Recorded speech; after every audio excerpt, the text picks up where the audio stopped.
We're going to get started in just a few minutes. I'm your host, Eric Herrera. There we go. And as Toby just put in the chat, if you've taken your Kolbe A, let us know what your four Kolbe numbers are. And if you haven't taken your Kolbe A yet, that's totally okay. That's definitely not necessary for today's session. All right. So we definitely want to make sure that we're respectful of your time. We're going to get started with our webinar today, which is the secret to hiring the right fit. So I'm your host. I'm your facilitator, Eric Herrera. I'm our VP of Sales, and I'm one of our master consultants. Also, we have other members of the Kolbe team here. So Toby, who's our head of marketing, he's a 7464. He's manning the chat. So feel free to chat in any questions, comments, concerns that you have to him. He'll either answer in the chat or he'll interrupt me and I'll answer for the entire group. You probably also see Kolbe Trading there. Kolbe Trading is a real person. It's not an AI or anything like that. Heather is actually behind Kolbe Trading, and so she keeps us on track. She's the one that makes sure that all this stuff goes off and works really, really well. And the cool part is all three of us actually have very different Kolbe results. So again, you can see mine on the screen there, right? 5392. And so the fact that we have very different Kolbe results actually makes us a really good team because we cover a lot of those different strengths. And that's part of what we're going to talk about today is how do you use your strengths in your own job, how to work with others. So here's the full agenda for our time together today. First thing is top mistakes that we see in hiring. So at Kolbe, we help roughly 1,200 different companies a year hire. And so we get to see the good, the bad, and the ugly of all of those different processes, how they work, where sometimes companies struggle, those types of things.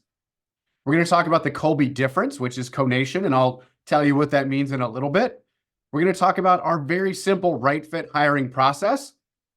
They're going to show you some examples of how it works in real life, real scenarios of how we've used it to find the right candidates.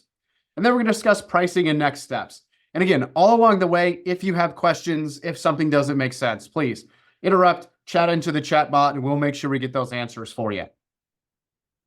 But where I really want to start is I want to get an understanding of where you're at as far as the hiring world goes. So we're going to pop up a poll for you. And the question we have in the poll is, have you ever hired someone and then regretted that decision 3 weeks later? And don't take me too literally when I say 3 weeks. It could be 2 weeks. It could be a month, somewhere around there. But essentially you hired someone and almost immediately knew, oh man, I made a mistake. So Kolbe Trading is going to pop that open for us. Go ahead and answer that poll.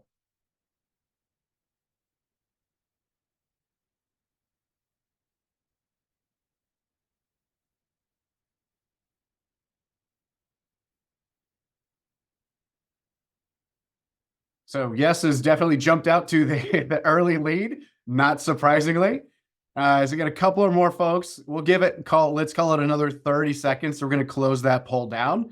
But yes is strongly in the lead. And if I'm doing my math right, there is no way, even if everybody else answers no, for no to catch up. All right, Heather, go ahead and close that thing down and share the results. So as you can see, 91% of you said yes. So here's the good news. You're not alone. It's not just those of us that are on this webinar that have run into this type of situation. Almost every leader that I talk to has done this at least one time in their career. And the reason is hiring is really, really hard. There are tons of things that go into it.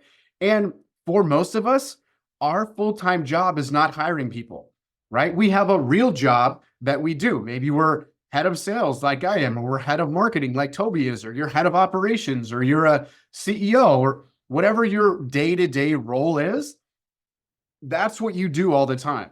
It's just every now and then when our team is growing or when we lose someone that we need to hire. And so most of us don't have the skills, experience, the repetitions to get really, really good at hiring. And so we want to help you with this.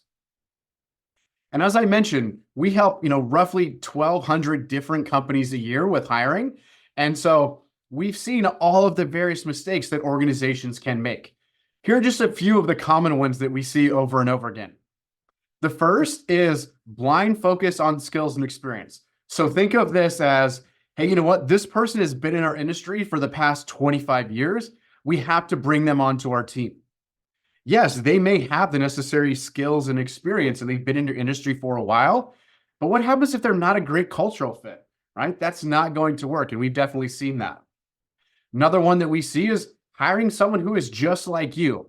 And, when we do that, it feels really, really good because, right, we see things from the same perspective. And if a problem is thrown in our lap, the two of us would solve it in the same way. And so that feels like it's, we're working even faster, more effectively. We've actually looked at studies on this. And when teams are very, very similar, they do report that they work together really, really well, but their results do not reflect that. Oftentimes, those are the poorest performing teams. Or sometimes you hire someone you like, right? I've known Bill for the past 20 years. Well, if Bill doesn't do the job the way that you need it, unfortunately, now you're going to have to go fire your friend Bill that you've known for 20 years. And that's probably going to be the end of the relationship. Another one that we often see is not having objective measures in place. Typically in sales, this is really, really easy. You have your yearly goal, maybe you have some quarterly goals, or you have a quota, depending on how your session or your system is set up. But in other roles, this can become really, really squishy, right? How do you objectively measure an HR generalist? How do you objectively measure a training manager, a marketing coordinator, something like that? Those are really, really hard, but it's definitely worth the effort ahead of time to figure out some kind of number that you can measure someone against so that you can see, hey, are they doing what we need them to do? Are they hitting those goals or not? And the last one is not enough clarity on role requirements. We see this a lot of times in quickly growing companies, right? Last year, you had 30 people in your organization, and this year you need to get to 50 or 60 because, your product or your company is exploding. That's awesome, right? You're definitely going in the right direction. The problem is sometimes we have to make up jobs in our head. We think, hey, I need a marketing project manager. Well, what does a marketing project manager do? We don't really know because we've never had one of these before. And so you need to get very clear in your mind as far as what does success look like in that job? Otherwise, what happens is as you bring someone on, they don't really know what it takes to be successful. Think of it with salespeople, right? If I go to my sales team and I say, hey, team, we need to sell some more stuff this month. We might sell some more stuff.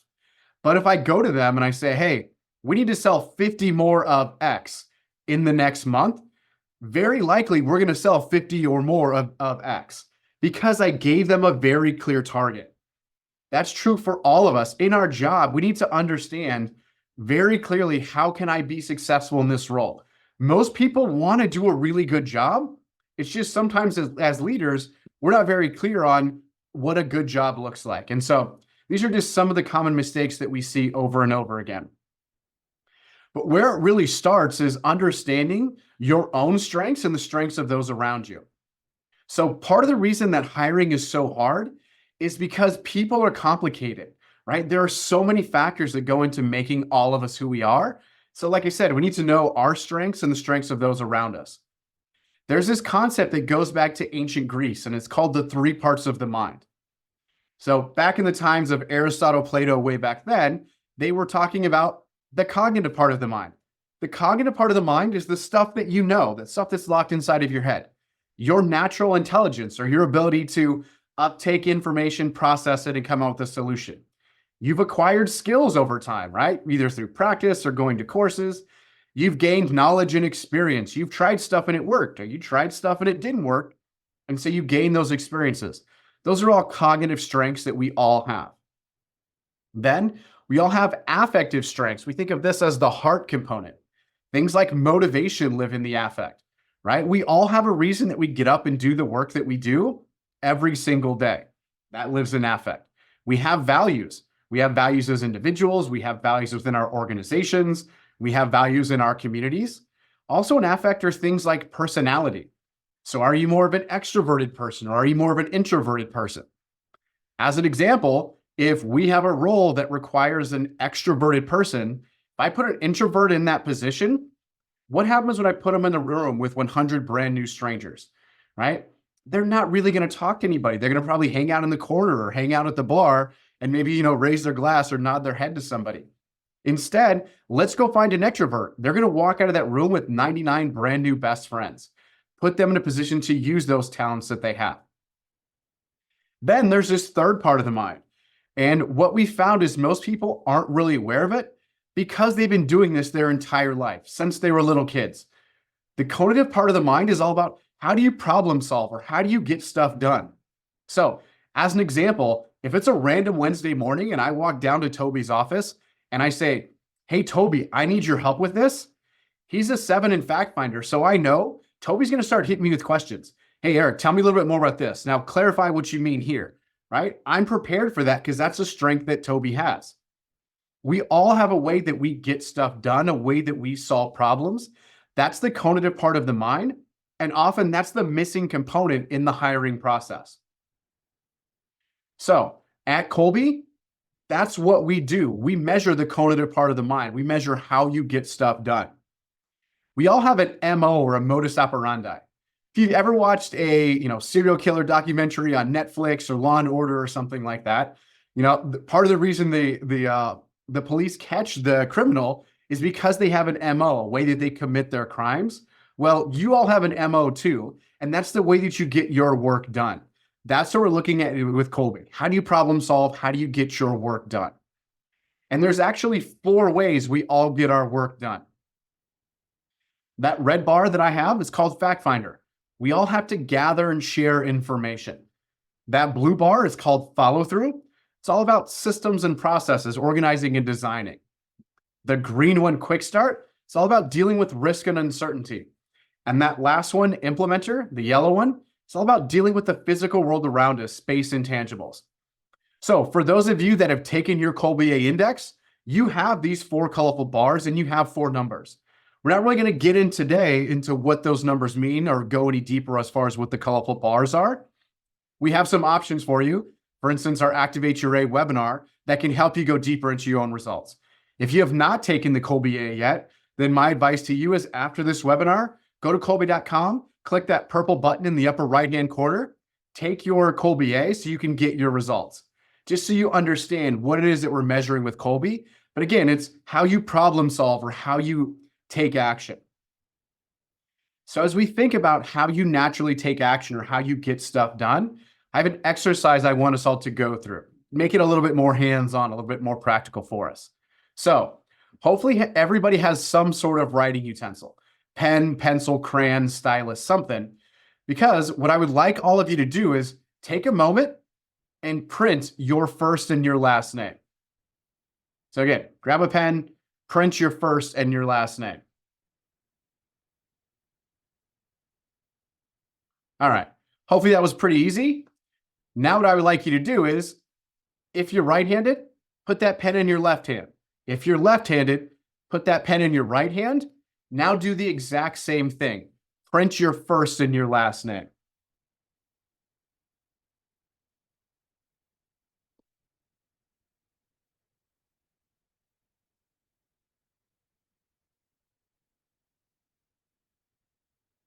All right. So obviously I'm not able to see everybody's paper or their tablets, whatever it is that you chose to write on, but I'm going to guess that it looks something like this, right? Where first time through, it's not that bad. Second time through, it looks like my 8-year-old wrote it, right? And so we all have a natural way of writing our name. We know what our names are. We've been doing it since we were little kids, but simply the act of shifting hands means that yes, we can get the work done. It's just that much harder. It's that much more stressful. And so that's what it's like when you work against your natural strengths. Yeah, really simple example, but we all have those situations that we run into in the workday every single day. It turns out, as I said, right, we have a natural way of getting stuff done, and we have a natural way of using our energy. So if you have your Kolbe index on page 10, you have a pyramid that looks something like this.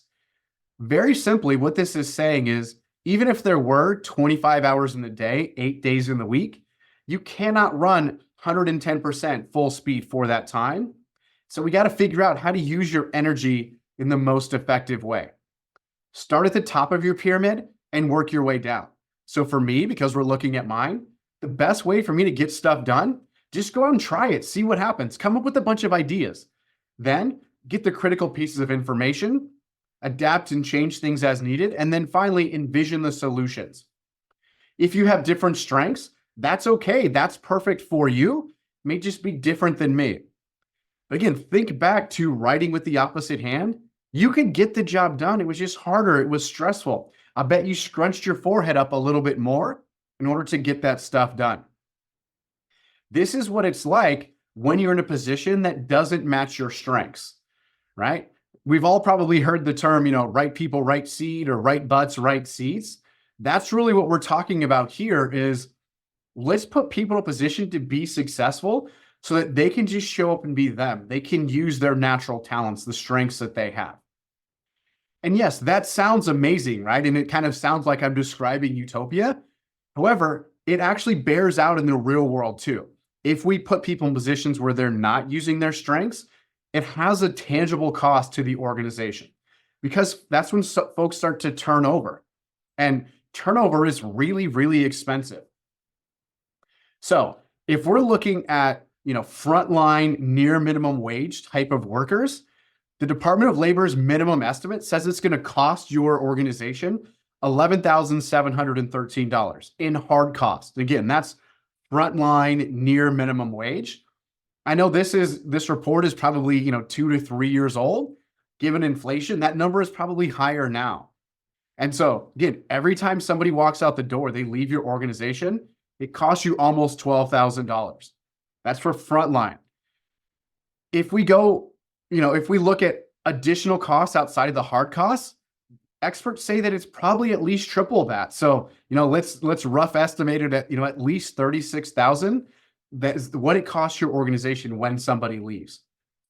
If you lose somebody higher in the organization, mid-level manager and higher, somebody making 100,000 or more, they estimate that it costs your business at least 1.5 million because there are so many factors that go into what happens when we lose a leader. Because we don't just lose the work that leader was doing, it affects their team. It affects how they are interacting with their colleagues. It affects the strategy for the organization. All of that stuff goes into play. And so when you lose someone at a higher level, it's a really big pain point. It costs your company a ton of money. Some of those other factors that go into it outside of just the hard costs are things like this. Let's say you lose a salesperson, right? We bring somebody in, we think they're great. Turns out they can't really sell, or they don't do a very good job of selling. All right. They probably didn't close a lot of the leads that we were feeding them. How many did they not close? How much are we paying per lead, right? If you're doing, online advertising, whether it's on, Meta or through Google Ads or TikTok, whatever it is, right? Every person that clicks that link to go to your landing page, you're paying for that, right? If you're running, radio ads or on podcasts or whatever it is, however you're getting the word out about your organization, you're paying for that traffic. Every time someone does not convert to a customer, it costs you money. So that's one of those kind of hidden costs we often don't think about. Another hidden cost, let's say you lose a customer service person, right? How many clients didn't renew or how many clients didn't buy more stuff from you because they didn't have a very good customer service experience? For those of us that are, leaders, if you lose someone that reports to you, it's hard, right? I don't think I've ever met a leader who enjoys firing people, who enjoys having those difficult conversations with folks, right? And so as you get ready as a leader to have those conversations, you got to prep yourself and you got to do a little bit of homework. And then you have that conversation. And then you probably need a little bit of downtime to kind of decompress before you run to your next meeting. Or if you do have to run to your next meeting, you're not as productive in it because your mind is still thinking on that difficult conversation you had, or right, you're a little bit nervous because you had to fire someone. It's never fun to fire someone, even if it's justified. And so that reduces our own productivity. All of this stuff comes together, and those are the hidden costs that are built into turnover. So we talked about some of the downsides, some of the things to look out for. How do we fix it? That's really what you all are here to figure out, right? Is how do we hire a little bit better? Because 90+% of you said you at some point in your career have hired someone and almost immediately regretted it. So there's a couple of things that we need to look at as we're hiring. First is we do need to pay attention to the cognitive strengths that that person or those candidates have, right? Do they have the necessary skills, experience, education to get the job done? A lot of times you can pick that stuff up from their resume or from their LinkedIn profile. or if during the interview you ask them a couple of skill-based questions. Then we can look at the cognitive part of the mind, right? Do they have the instincts? Do they problem solve in the way that we need them to in that role? And then we also need to look at, right, how well are they going to mesh with the rest of the organization? They're going to mesh with the team, right? Is their personality going to jive with us? Let's say that you work in an organization where it's very formal, right? We're a three-piece suit and tie, white shirt kind of organization. Well, if someone is more of a board shorts and flip-flops kind of person, they're probably not going to fit in, right? It's not going to mesh with the rest of the crew. And so you have to take that into account. You also have to look at core values, right? If we have the same core values, it makes some of those other differences seem much, much smaller. If we have wildly different core values, it magnifies those differences that we have. So again, I wish there was a silver bullet where I could just hand it to you and say, hey, do this one thing, and 100% of the time, you're going to hire the right person. Unfortunately, that's not the case. There are way too many factors that go into making people who we are. And so we have to look at all of these different components.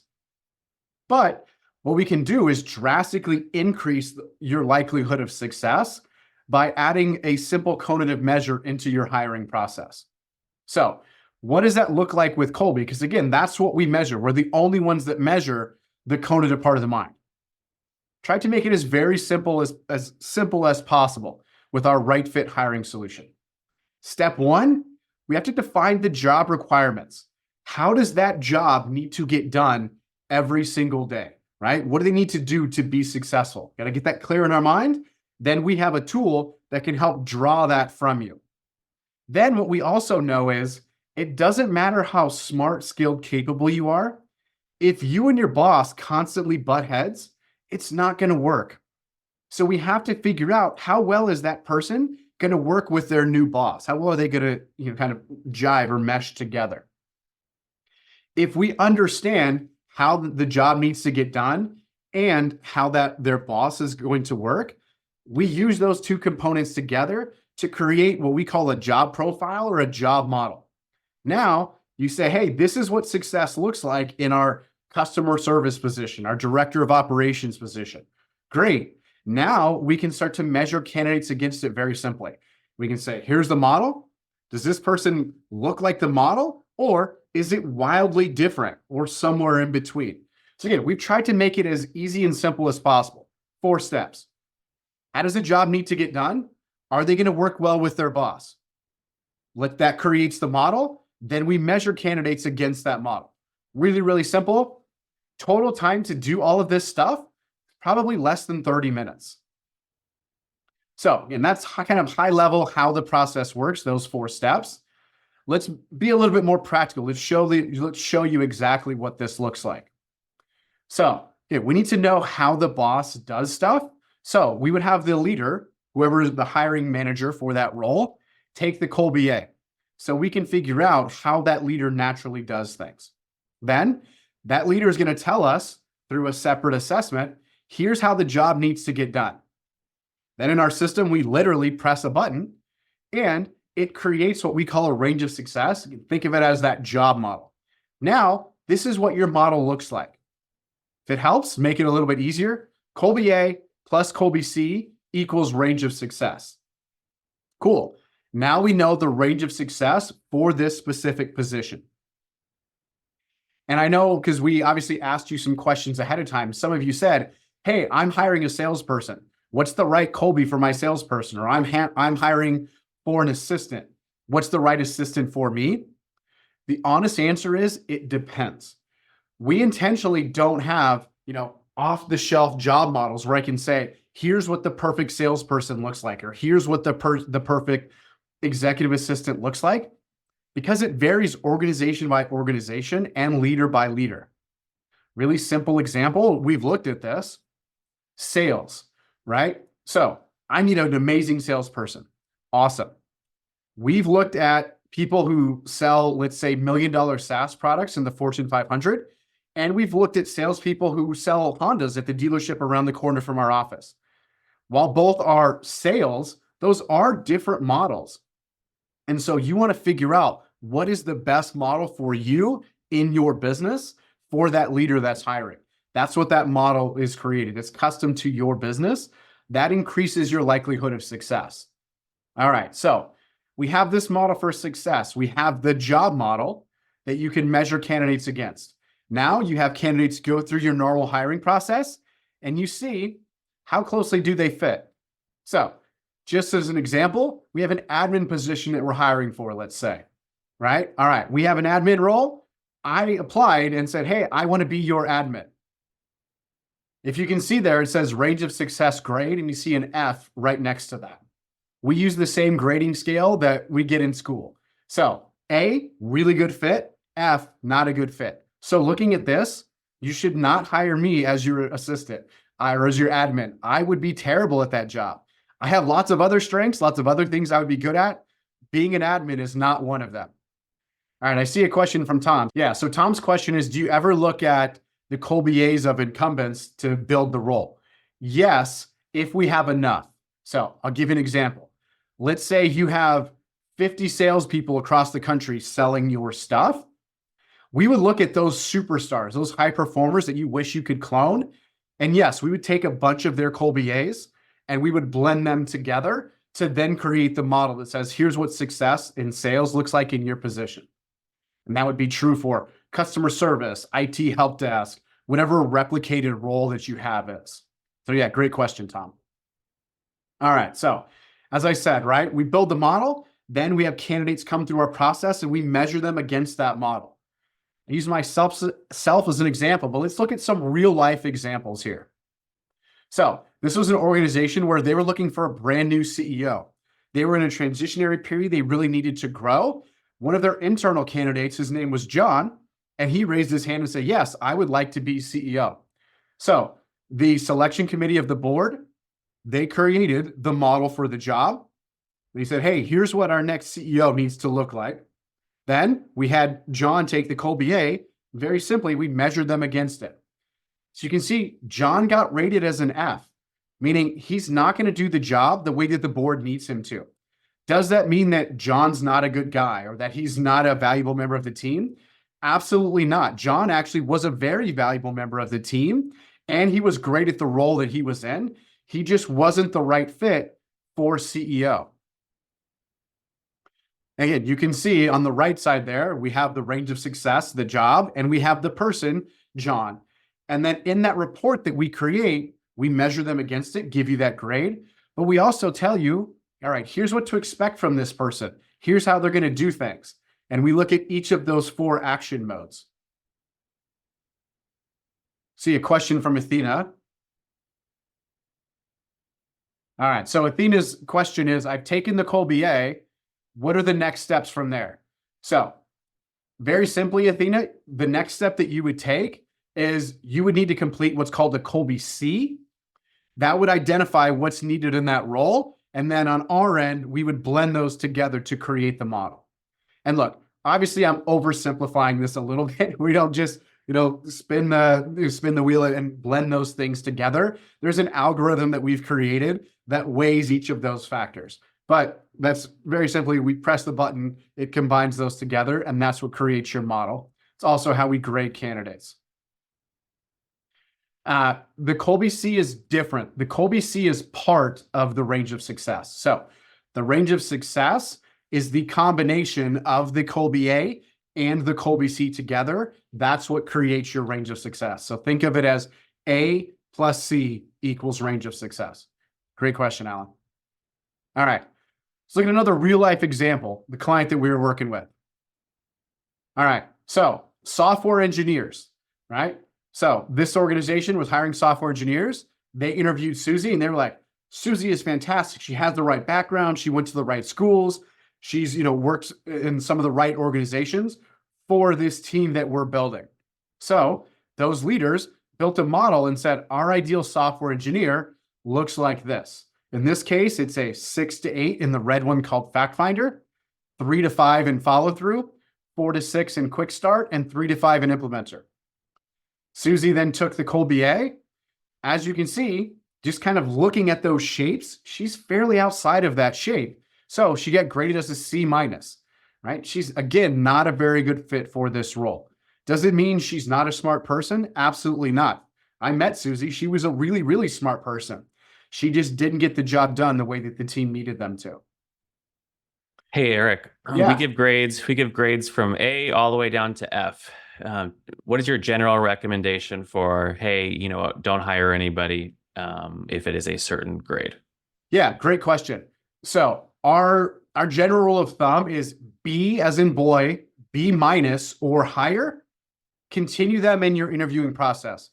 B minus or lower, we're not going to tell you not to hire them, but what we're going to tell you is if you hire them, you need to change your expectations.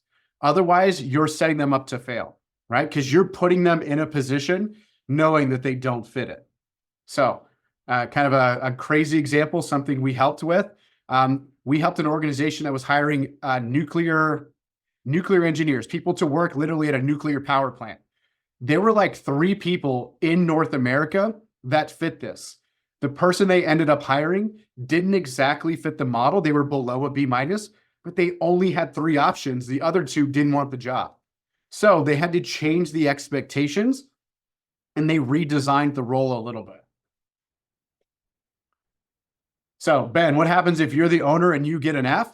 The good news is you're an owner. So change your expectations, redesign your role. You can even have your senior team help you with that, because that probably helps you get more into your strength zone, right? Get more into your unique ability in strategic coach language. Every single one of us is our best self when we can just show up and be us. If I show up for my job and I try to be like Toby, I'm going to struggle. If Toby shows up and tries to be me, he's going to struggle as well. So the more you can just lean into your talents, the more you can just be you, the more effective you're going to be and the happier you're going to be. We have another question. Eric, we've got a question here from Philip. And so what if after the Kolbe C is completed, you meet with the supervisor and they agree that the requirement is a little different on how should you handle that with running these reports? And so I might change the question a little bit and is, should more than one people maybe take the Kolbe C? Yes. So there are those situations. So a couple of components there. First thing I like to do is, yes, let the supervisor read through the results of the Kolbe C, but also translate it into plain English, right? Day to day, what does this really look like in the job? That often helps. And when I do that, people are like, oh, yeah, yes, I do need them to do those things. So that's part one. Another thing is, it doesn't have to be just one supervisor that is completing the Kolbe C. You can have a couple of different inputs into that. The only requirement is that whoever's doing the Kolbe C, they need to have a really deep understanding of what it takes to be successful in that position. All right. So our third real life example here. So this was an organization, they were hiring for customer service. And so their customer service manager took the Kolbe A, took the Kolbe C. We created the range of success, the model for customer service. Then we have a candidate come through our process, Paul. So you can see Paul is an A minus. That means when Paul shows up to do his job, Paul just gets to be Paul. That's fantastic. That means he's going to be a happy, healthy employee that's engaged, probably produce at a really high level because he's an A minus. He fits that job. I think I saw another question there, Toby. The question came in is about the Kolbe B and when does that come in? Yeah. So we actually have a couple of different indexes that we use at Kolbe. There's 3 main ones. The first one is the Kolbe A. That's all about you as an individual, how I problem solve, how I get stuff done, how you problem solve, how you get stuff done. Then we have the Kolbe B. Kolbe B is how do I view my own role? How do you view your own role? Then there's the Kolbe C. The Kolbe C is how does my boss view my job? In the perfect world, all 3 of those are identical, right? Because that's when that person is to show up and be them. Practically speaking, that rarely happens. And so then that's where we need to jump in as leaders and help that person reduce some of their stress, close some of those gaps so they can be more productive. All right. So that's kind of the nuts and bolts of how RightFit works. leader takes the Kolbe A, leader takes the Kolbe C, combine those together, that creates your range of success or your model for a job. Then you measure candidates against that model. They get an A to F grade. For most of us, right, this is an integral part of the hiring process, because we go and we post a job on LinkedIn or Indeed, whatever we do, and we now start to get resumes in. We make a yes pile, we make a no pile. Then probably somebody in our team does that initial phone screen interview. Hey, the compensation range for this role is this. Does that work for you? Hey, we're 3 days a week in the office. Does that work for you? Hey, here's some other things about the organization. Does that work? They do that initial phone screen. Our recommendation is once they've passed that initial phone screen, that's when you should have candidates take the Kolbe A. The reason is then if you have them take the Kolbe A, you can measure them against the model. Those that then are a B- or higher, they can move on and they can meet with the hiring manager. Again, most of us, our real job is not hiring. We have other stuff that we do day to day. And so you're taking us out of production to meet with the candidate. So we should only be meeting with candidates that have a high likelihood of success. So candidate takes the A, they have a B- or higher, they now meet with the hiring manager. Hiring manager asks them some behavioral interview questions, looks for cultural fit, make sure they have the skills necessary, those types of things. And often then they go meet with a second leader in the organization just to double check, get a different perspective. Then often you then make the job offer, the employee says yes, and then they start. And for most of us, this is where our hiring process completes, right? We found a person, awesome, they're now sitting in that seat. If this is where your hiring process ends, you're missing a significant component, and it could be another missing piece to the success of your new hires. What I'm talking about here is onboarding. Onboarding is really, really critical. They've done a number of studies, and for folks that are newer in their career, they make a determination as to whether or not they're going to stay with this organization long-term within the first 3 weeks of joining an organization. So we have to make sure that those first 3 weeks, if not longer, are really, really impactful, and we set them up for success. So what we got to do is, rather than just say, hey, welcome to the team, here's your card to get in, bathrooms over there, copy machines that way, go get them. We need to effectively onboard.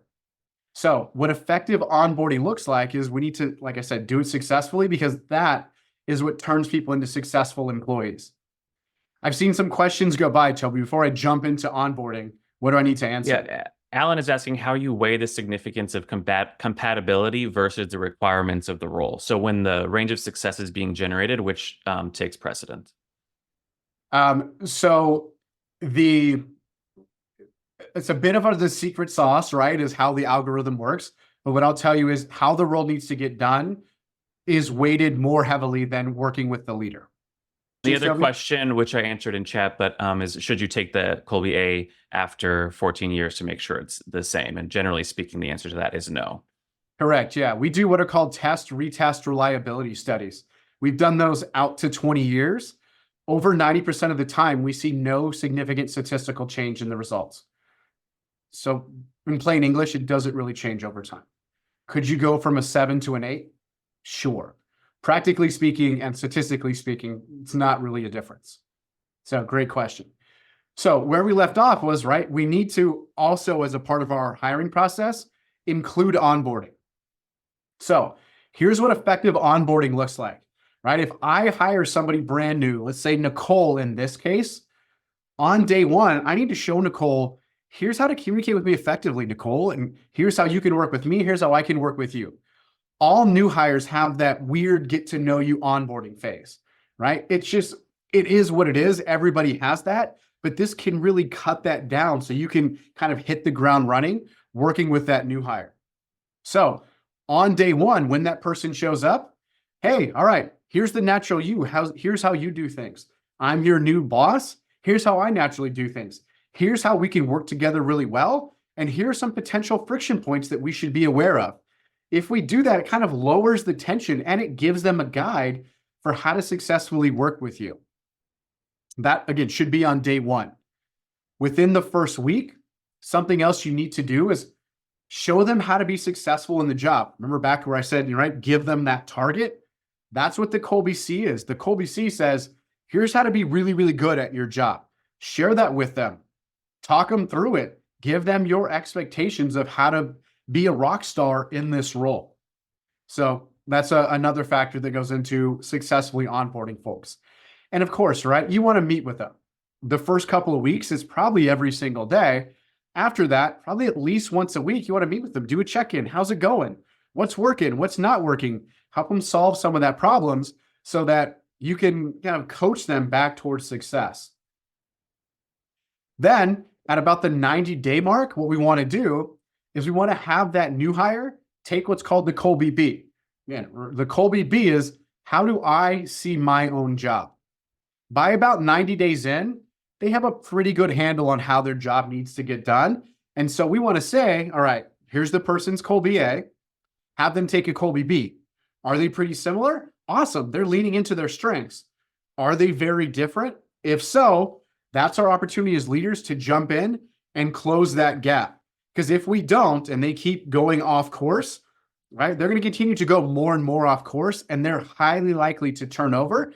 They say, this just isn't the right place for me. I need to go find another place to go. We talked about how expensive turnover is. So if 90 days in, you can intervene and close that gap, you can now keep that person for longer, right? So they can become a happier, healthier employee for you. All right. Other questions, Toby? So one just came in from Jeremy, and how do changes to the manager or people leader impact how effective the assessment is? It definitely does affect it, right? Because certain leaders have different expectations and leaders have different results. And so our suggestion is, if you have a range of success already built and a new leader comes in, have that new leader, they haven't yet, take the Kolbe A, have them retake the Kolbe C and create a new model so that you can then see how closely do your candidates, how closely do your existing staff fit against that model. That also gives that new leader a guide for how to coach their people, right? Coaching employees is really, really hard. And a lot of times as leaders, we're sort of poking in the dark and kind of guessing, well, I think this would help, or maybe this would help. If instead we have objective data to say, here's the person, here's what they think, or here's their job, now we have something that we can point back to and say, here are 2 or 3 things you can do to become more productive. As you're looking at any of your employees, any of your candidates, I wish I could stand here and tell you Kolbe is the silver bullet. It's the only thing that you're going to need.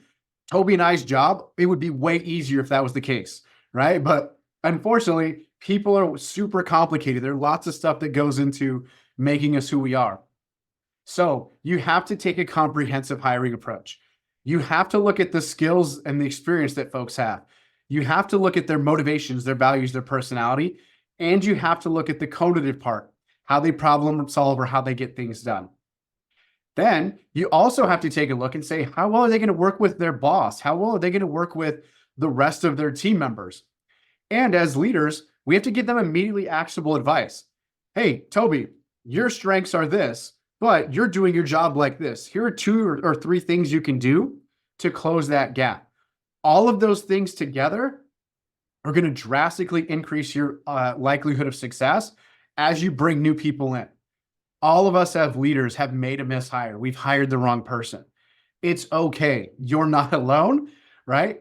So we just got to figure out, how do we get better? How do we constantly improve? And how do we find those folks that are going to thrive inside of our organization? Any other questions, Toby? Ben sent a question about what sort of affective assessments would you recommend? Yeah, so anytime you use an assessment in hiring, the EEOC, and there's a similar type of organization in Europe, a similar type of organization in Canada, that essentially look at, right, protecting employees. So here in the US, it's the EEOC. What they say is, anytime you use an assessment as a part of the hiring process, you have to have some sort of objective measure. So think back, right? I said we build a model for a job. That's our objective measure. So my advice to you is, if you're going to use some kind of affective or personality assessment, make sure it has that modeling component to it. As an example, Myers-Briggs will literally say on their website, right? Do not use this as a part of hiring. Knowing your Myers-Briggs is great information, but because they don't have that modeling component, don't use that as a part of your process. You can do it after the fact, just not during the hiring process. The reason is it protects you. If, let's say, someone is a member of a protected class and you choose not to hire them, and then after the fact, they come back and say, hey, you didn't hire me because I'm a member of this protected class. If you don't have that objective model, you don't really have a leg to stand on. But if you built a model for the job and say, no, it had nothing to do with the member of the protected class, you being a member of a protected class, it actually had to do with, here's our model, but this is your natural strengths. It's not a good fit. So whatever tool you choose, make sure they have a modeling capability if you're going to use it as part of hiring. All right. So yeah, I know a lot of you have questions, maybe some specific questions of, again, what do I need? I'm hiring a salesperson or I'm hiring an executive assistant, things like that. We would love to help you. We want to help you, but obviously it's challenging to answer those exact questions in a webinar like this. And I don't have the data, right? I don't know what your Kolbe A is. I don't know what the Kolbe C is for your specific role. And so to help with that, we've created a package. It's called the RightFit Hiring Package. What it includes is the creation of that job model. So it's a Kolbe A for you, Kolbe C for you, and the creation of that job model. We call it the radius of success.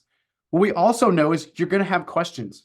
You're going to interview somebody and you say, oh, we love her. She was amazing. And then she's going to come back as an F. And then you're going to say, but we loved her. Why did she come back an F? It's going to happen.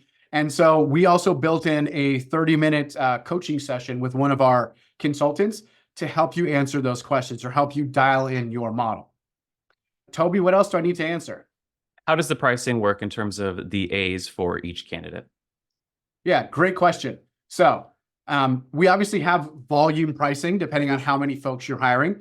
But you say, hey, I just want to measure one single candidate.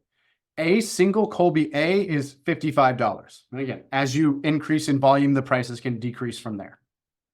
And so the package, to be clear, Eric, includes a Kolbe A. And so if you have already taken one, then you can use that Kolbe A for your first candidate. Yes, absolutely. So the Kolbe C is in the eyes of the supervisor is what is needed. But how do I, as the owner, determine what is needed in my role and whether or not I'm a good fit? So if you have a board, that would be a great place to start. Have members of your board take it. If you don't, then there's a couple of things you could do. You could take a Kolbe B and say, how do I do my job? Right. And you could do the comparison against it. Something else you could do is if you have a COO and let's say a CFO, senior level executives, you could get from them, have them do a Kolbe C and say, hey, what do we need from you as the head of our organization? Again, you could do it that same way.